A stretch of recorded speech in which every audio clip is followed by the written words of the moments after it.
5 exclusive ಸುದ್ದಿಗಳ ಜೊತೆ ನಾವು 5 ಆಂಕರ್ಸ್ ನಿಮ್ಮ ಮುಂದೆ ಬಂದಿದ್ದೀವಿ. 5 ಜನ ರಿಪೋರ್ಟರ್ಸ್ ಕೂಡ ನಿಮ್ಮ ಜೊತೆ ಜಾಯಿನ್ ಆಗ್ತಾರೆ. ಇದುವೇ ಹೊತ್ತಿನ ಸ್ಪೆಷಲ್ ಬಿಗ್ 5.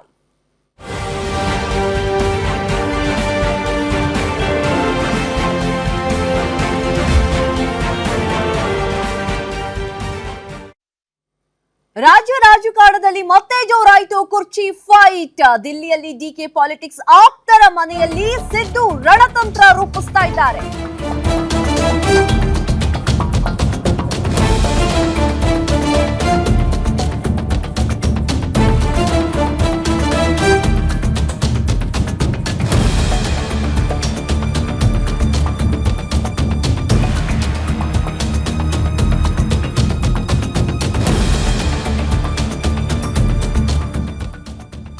ಬಿಗ್ 5 ನ ಮೊದಲನೇ ಟಾಪ್ ಸ್ಟೋರಿ ಇದು. ರಾಜ್ಯ ರಾಜಕಾರಣದಲ್ಲಿ ಮತ್ತೆ ಜೋರಾಯಿತು ಕುರ್ಚಿ ಫೈಟ್. ದಿಲ್ಲಿಯಲ್ಲಿ ಡಿಕೆ ಪಾಲಿಟಿಕ್ಸ್ ಮಾಡ್ತಾ ಇದ್ರೆ ಆಪ್ತರ ಮನೆಯಲ್ಲಿ ಸಿದ್ದು ರಣತಂತ್ರ ರೂಪಿಸುತ್ತಿದ್ದಾರೆ. ರಾಜಣ್ಣನ ಮನೆಯಲ್ಲಿ ರಾಜಕಾರಣದ ನಾಟಿ ಮಸಾಲೆ. ಕಲ್ಪತರು ನಾಡಲ್ಲಿ ರಾಜ್ಯ ರಾಜಕಾರಣದ ಚರ್ಚೆ ಆಗ್ತಾ ಇದೆ. ಕುತೂಹಲ ಮೂಡಿಸಿದೆ ಕೆಎನ್ ರಾಜಣ್ಣ ಮನೆಯ ಔತಣಕೂಟ. ದೆಹಲಿಗೆ ಹೋಗುವ ಮುನ್ನ ಆಪ್ತರ ಜೊತೆ ಸಿಎಂ ಚರ್ಚೆ ಮಾಡ್ತಾ ಇದ್ದಾರೆ.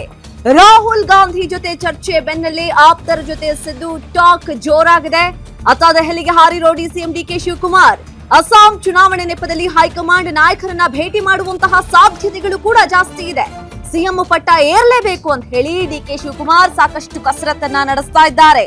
ಡೆಲ್ಲಿಯಲ್ಲಿ ಡಿಕೆ ಪಾಲಿಟಿಕ್ಸ್ ಜೋರಾಗಿದ್ರೆ ಇತ್ತ ತುಮಕೂರಿನಲ್ಲಿ ಸಿದ್ದು ತಂತ್ರ ರೂಪಿಸ್ತಾ ಇದ್ದಾರೆ. ಮತ್ತೆ ಜೋರಾಗಿದೆ ಕುರ್ಚಿ ಫೈಟ್. ಸಿಎಂ ಆಗಲೇಬೇಕು ಅಂತ ಹಠದಲ್ಲಿ ಡಿಕೆ ಶಿವಕುಮಾರ್ ದೆಹಲಿಯಲ್ಲಿ ಭಾರೀ ಕಸರತ್ತನ್ನ ನಡೆಸ್ತಾ ಇದ್ದಾರೆ. ದೆಹಲಿ ನಾಯಕರ ಜೊತೆ ಮಾತುಕತೆ ನಡೆಸುವಂತಹ ಪ್ಲಾನ್ ಕೂಡ ಮಾಡ್ತಾ ಇದ್ದಾರೆ. ಇನ್ನು ಇದರ ಬೆನ್ನಲ್ಲೇ ತುಮಕೂರಿನಲ್ಲಿ ಸಿದ್ದರಾಮಯ್ಯ ಕೂಡ ಏನು ಸುಮ್ಮನೆ ಕೂತಿಲ್ಲ. ತನ್ನ ಆಪ್ತ ಶಾಸಕರು ಸಚಿವರ ಜೊತೆ ಗುಪ್ತ ಚರ್ಚೆ ಕೂಡ ನಡೆಸ್ತಾ ಇದ್ದಾರೆ. ಇನ್ ಕೇಸ್ ತೀವ್ರ ಪ್ರೆಷರ್ ಏನಾದ್ರೂ ಆದ್ರೆ ಸಿಎಂ ಕುರ್ಚಿಯಿಂದ ಇಳಿಲೇಬೇಕು ಅಂತೆಲ್ಲ ಆದ್ರೆ ಏನ್ ಡಿಮ್ಯಾಂಡ್ ಮಾಡಬಹುದು ಅಥವಾ ಕುರ್ಚಿ ಉಳಿಸ್ಕೊಳ್ಬೇಕು ಅಂತಂದ್ರೆ ಏನೆಲ್ಲ ರಣತಂತ್ರ ರೂಪಿಸ್ಕೊಳ್ಬಹುದು ಅಂತ ಹೇಳಿ ಆಪ್ತರ ಜೊತೆ ಸಿದ್ದರಾಮಯ್ಯನವರು ಕೂಡ ಡಿಸ್ಕಸ್ ಮಾಡ್ತಾ ಇರುವಂತದ್ದು. ಇಷ್ಟು ದಿನ ತಣ್ಣಗಾಗಿದ್ದಂತಹ ಈ ಒಂದು ಕುರ್ಚಿ ಫೈಟ್ ಈಗ ಮತ್ತೆ ಸಂಕ್ರಾಂತಿ ನಂತರದಲ್ಲಿ ರಾಜ್ಯದಲ್ಲಿ ಒಂದು ಮಹಾಕ್ರಾಂತಿ ಸೃಷ್ಟಿಯಾಗುತ್ತಾ ಅನ್ನುವಂಥದ್ದು.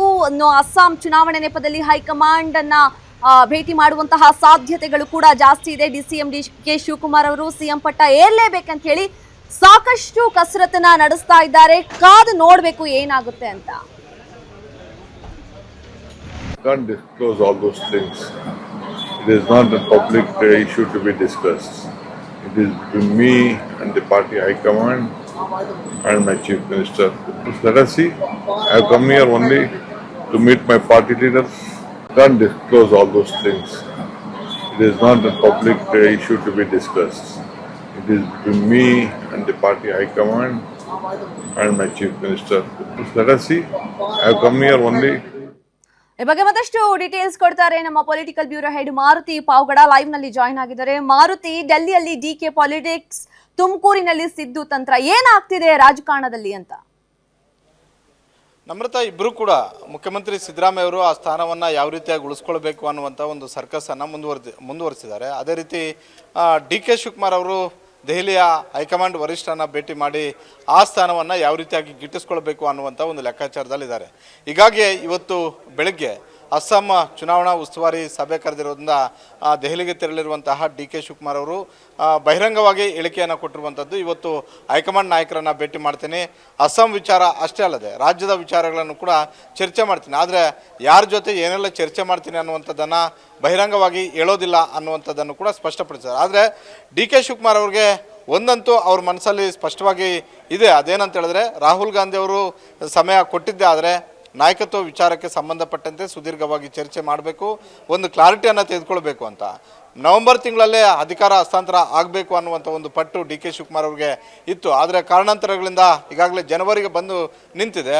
ಇನ್ನೇನು ದಿನೇ ಕಳೆದಂತೆಲ್ಲ ಬಜೆಟ್ ಅಧಿವೇಶನವು ಕೂಡ ಹತ್ತಿರ ಬರುತ್ತೆ. ಫೆಬ್ರವರಿ ಕೊನೆಯ ವಾರದಲ್ಲಿ ಬಜೆಟ್ ಆಗಬಹುದು ಅನ್ನುವಂಥ ಒಂದು ಚರ್ಚೆ ವಿಧಾನಸೌಧದಲ್ಲಿ ಹರಿದಾಡ್ತಿರೋದ್ರಿಂದ ಬಜೆಟ್ಗೂ ಮೊದಲೇ ಏನಾದರೂ ನಾಯಕತ್ವ ಬದಲಾವಣೆಗೆ ಅವಕಾಶವನ್ನು ಮಾಡಿಕೊಡ್ಬೇಕು ಅನ್ನುವಂಥ ಒಂದು ಪಟ್ಟನ್ನು ಇಡ್ಬೋದು. ಆದರೆ ಈಗ ಬಜೆಟ್ ಪೂರ್ವಭಾವಿ ಸಭೆಗಳನ್ನು ಸಿದ್ದರಾಮಯ್ಯ ಅವರು ಮಾಡ್ತಿರೋದ್ರಿಂದ ಅಷ್ಟು ಸುಲಭವಾಗಿ ಮುಖ್ಯಮಂತ್ರಿ ಬದಲಾವಣೆ ಆಗೋದು ಕೂಡ ಡೌಟು.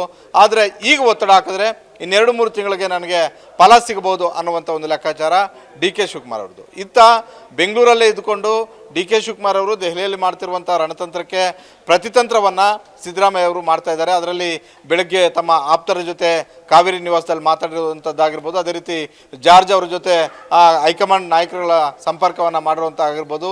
ಜೊತೆಗೆ ತುಮಕೂರಿಗೆ ಹೋದಾಗ ಒಂದು ಕಡೆ ರಾಜಣ್ಣ ಅವ್ರ ಜೊತೆ ಪ್ರತ್ಯೇಕವಾದಂತಹ ರಾಜಣ್ಣ ಅವ್ರ ನಿವಾಸದಲ್ಲಿ ಮೀಟಿಂಗ್, ಮತ್ತೊಂದು ಕಡೆ ಡಾಕ್ಟರ್ ಜಿ ಪರಮೇಶ್ವರ್ ಅವ್ರ ಜೊತೆ ಪ್ರತ್ಯೇಕವಾದಂಥ ಒಂದು ಮಾತುಕತೆ. ಸಿದ್ದರಾಮಯ್ಯ ಅವ್ರ ಮನಸ್ಸಲ್ಲಿ ಎರಡಿದೆ. ಒಂದು, ತಾನು ಮುಂದುವರಿಬೇಕು, ಒಂದು ವೇಳೆ ಬದಲಾವಣೆ ಅನಿವಾರ್ಯ ಆಗಿದ್ದಾದರೆ ದಲಿತ ಸಿ ಎಂ ಆಗಿರ್ಬೋದು, ಇಲ್ಲವೇ ನಾನು ಹೇಳಿದಂಥವರು ಮುಖ್ಯಮಂತ್ರಿ ಆಗಬೇಕು ಅನ್ನುವಂಥ ಒಂದು ಮನಸ್ಸಲ್ಲಿ ಇಟ್ಕೊಂಡಿರೋದ್ರಿಂದ ಬಹುತೇಕ ಆ ರೀತಿಯಾದಂಥ ಒಂದು ಪ್ರತಿತಂತ್ರವನ್ನು ಇವತ್ತು ರಾಜಣ್ಣ ಅವ್ರ ನಿವಾಸ ಹಾಗೂ ಪರಮೇಶ್ವರ್ ಅವರ ಕಚೇರಿಯಲ್ಲಿ ಮಾಡಿದಂತೆ ಕಾಣಿಸ್ತಾ ಇದೆ ನಮ್ರತ.